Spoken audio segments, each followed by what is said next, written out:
Oi, gente! Bem-vindos ao Mediastino de Mundo.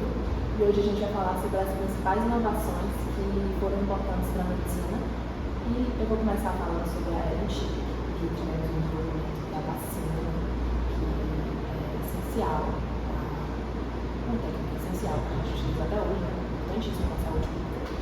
E eu vou começar falando sobre esse período, né? Porque nesse período foi um período onde estava acontecendo a epidemia da varíola.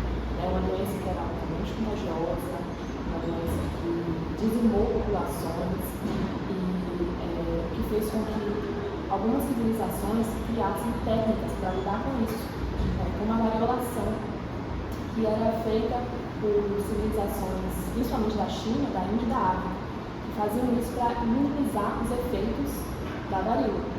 E aí, essas técnicas elas foram fundamentadas, só que o verdadeiro divisor de águas mesmo foi o Edward Jenner, em 1796, quando ele observou que mulheres ordenhadoras de vaca, que possuíam varíola bovina, elas não sofriam tanto os efeitos da varíola. E aí, a partir dessa observação dele, ele inoculou o vírus, ele inoculou um menino de 8 anos com o vírus da varíola bovina, e ele observou que essa criança, esse menino, ele não teve tantos sintomas. E a partir dessa observação dele, ele chamou esse processo de vaccination, né, que no caso no termo latino vaca, que hoje em dia a gente chama de vacina. E isso foi fundamental, porque a partir dessa descoberta dele e das outras civilizações também, que tem uma certa importância, a gente consegue compreender que a vacina é um ponto gigante no mundo de hoje. Inclusive, Sofia, nessa mesma época, na verdade, uns 50 anos depois, um dentista americano chamado William Thomas Morton, ele utilizou o éter como artefato anestésico pela primeira vez. E aí foi quando ele se juntou com outro cirurgião chamado Thomas Collin, que eles realizaram uma cirurgia num jovem de 17 anos que tinha um tumor no pescoço, utilizando essa técnica do éter como anestésico. E isso foi em 16 de outubro de 1846, e essa data, inclusive, depois que eles fizeram essa cirurgia, ela foi considerada um sucesso, e essa data foi, desde então, considerada o Dia Mundial de Anestesia, porque foi uma descoberta muito importante, não só para a medicina, né, como a gente utiliza, óbvio, mas para toda a área da saúde. A gente finalizou a era antiga, né? A gente conhece um dos principais desenvolvimentos técnicos da gente. Então agora a gente vai para a era moderna, né? Sim, então, gente, com o início da era moderna é marcado pelo evento da radioatividade, que foi promulgado pelo casal Marie e Pierre Curie em 1898, justamente com a sua pesquisa sobre ionização de produtos radioativos. E o que seria essa ionização? Ótima pergunta, amiga. Ionização é justamente a capacidade de um produto radioativo de energizar outro produto estável e acabar retirando elétrons da sua camada de valência, gerando problemas na sua estrutura física do átomo, por exemplo. Tomando como base isso, em seres vivos temos mudanças materiais genéticos, problemas em células germinativas, necrose de tecidos e até geração de tumores, justamente por causa desse processo. Tanto que pesquisas recentes dizem que Pierre e Marie tiveram sua expectativa de vida diminuída por causa do excesso de radiação que acabaram vivenciando, já que eles tinham contato constante com esses produtos por causa da sua pesquisa. Com o avanço da história, a humanidade utilizou essa pesquisa para disseminar alguns cenários um pouco hediondos. Por exemplo, o acidente de Chernobyl e o surgimento da cidade fantasma de Pripyat.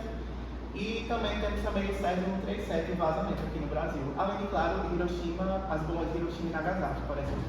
Entretanto, na atualidade, cientistas utilizam as propriedades da radioatividade justamente na saúde.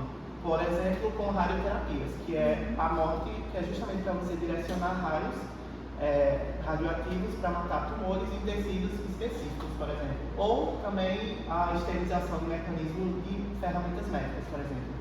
Então é interessante a gente pensar que na ficção trabalham a radioatividade como se fosse dar um superpoder para alguma pessoa no excesso. Entretanto, na atualidade, esse super excesso acaba gerando câncer. Então, médicos e cientistas tentam dosar justamente para dar o poder de curar e prevenir patologias. Então, um pensamento bem esporádico e amplificado, justamente atualmente. Então, só de pensar que os avanços tecnológicos científicos não param por aí, porque só de pensar que estamos em 2020 e daqui a 3 anos vai fazer o centenário da descoberta da era dos antibióticos, que foi descoberta por nada mais nada menos do que o bacteriologista Alexander Fleming em 1928, quando em seu laboratório, por um acidente, ele descobriu que nas suas placas da bactéria Staphylococcus elas não cresciam ao redor. E ali ele sabia que tinha um fungo e observou que o fungo ele secretava uma enzima e ele batizou essa enzima penicilina. Então isso deu a entrada ao surgimento da era de antibióticos. Mas infelizmente por uma década isso foi deixado de lado e 10 anos mais tarde 2 cientistas resolveram sintetizar e purificar a penicilina. Seus nomes eram Ernest Gottschalk e Robert Floren. E eles conseguiram assim salvar milhares de vidas 10 anos mais tarde na Segunda Guerra Mundial. Então, aproveitando esse contexto de Segunda Guerra Mundial, foi muito interessante porque uma técnica muito disseminada foi a de encher de pele para conseguir tratar queimaduras da época. Só que essa técnica ela realmente foi usada pela primeira vez em 1869 por um cirurgião suíço.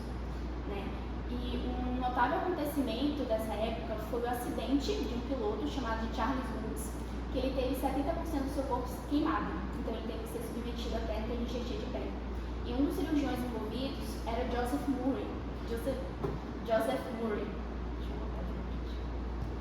Então, aproveitando esse contexto de Segunda Guerra Mundial, a gente teve uma técnica extremamente disseminada que foi a de encher de pele para o tratamento de queimaduras.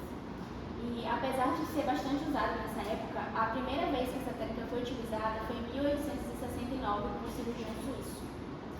O que aconteceu nessa época foi que no dia 23 de dezembro de 1944, um notável piloto da época chamado de Charles Woods, ele teve um acidente que teve 70% do seu corpo sendo queimado, então ele teve que ser submetido à técnica de encher de pele. Um dos cirurgiões que estavam envolvidos nesse tratamento foi Joseph Murray, que ficou extremamente encantado pela eficácia do tratamento, sendo que o Woods viveu até os 83 anos, apesar de ter tido uma perda gigantesca do seu tecido material, enfim. E isso fez com que ele se encantasse e ficasse fascinado pela possibilidade de existir tratamentos que envolvessem não só encher de pele, mas também transplante de outros órgãos. Só que na época existia um ceticismo científico muito profundo, porque acreditavam que isso não seria possível devido à rejeição imunológica. Só que 10 anos depois, exatamente no dia 23 de dezembro de 1954, Joseph realiza seu primeiro transplante de órgãos, que foi um transplante de rins, entre gêmeos idênticos. Então aquilo foi uma revolução no mundo científico, tanto é que pouco tempo depois, em 1959, a gente vai ter um transplante de rins também entre gêmeos, só que dessa vez fraternos. Então a comunidade científica abriu os olhos em relação à possibilidade de existir transplantes entre indivíduos não idênticos. Então surgiu uma intensificação da pesquisa em relação a imunossupressores, que foi tamanha que na década de 60, por exemplo, ela foi extremamente marcada por transplante de outros órgãos, como pulmões, coração, fígado, etc., entre tanto seres humanos quanto chimpanzés, então havia essa troca.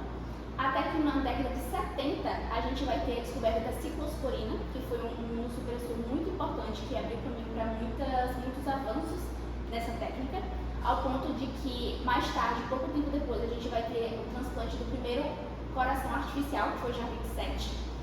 E mais tarde, com mais avanços com imunossupressores, a gente vai ter os transplantes dos órgãos compostos, ao ponto de que em 1998 a gente vai ter um transplante de mão, e em 2005 a gente vai ter um transplante parcial de face. Então, tal descoberta e tal avanço permitiu que a vida de milhares de pessoas fossem salvas anualmente. E hoje em dia o Brasil ele é líder tanto na doação quanto no transplante de órgãos, sendo que só ali até em outubro de 2024 a gente teve em média 22 mil transplantes, mais de 22 mil transplantes, o que configura e demonstra o quanto essa técnica é importante para preservar e salvar a vida de milhares de pessoas. Você já ouviu falar em terapia gênica? Sim. Ela consiste basicamente em encher genes saudáveis para substituir genes que estavam com defeito e que podiam causar doenças. Quando é que surgiu, Nívia? O primeiro caso bem sucedido foi por volta de 1990 nos Estados Unidos, mas aqui no Brasil só foi aprovado em 2020 pela Anvisa, que pode curar desde doenças raras como hemofilia até cânceres. Outra inovação na era contemporânea foi a telemedicina, que é inclusive um tema que está em alta atualmente e é muito debatido sobre a sua eficiência, se realmente deve ser implementada, sobre questões problemáticas também relacionadas a ela. E em que consiste a telemedicina? Ela é basicamente uma forma de você conseguir atender os pacientes de maneira virtual, através de uma plataforma que é direcionada pelo hospital, pelo médico, e pode ser através de videochamadas, pode ser pela troca de mensagens com o paciente. E assim, aí você pensa, tudo bem que a consulta vai ser pela internet, mas como que o médico vai examinar o paciente? Para isso tem chamados equipamentos de telemonitoramento, que são equipamentos que vão ficar lá com o paciente na casa, vai fazer o monitoramento dos sinais vitais, vai ser encaminhado para o médico e depois pode ser armazenado também nos prontuários eletrônicos. Esses prontuários, que é uma outra tecnologia também que tem sido em alta na era contemporânea e que está cada vez mais sendo utilizada pelos hospitais.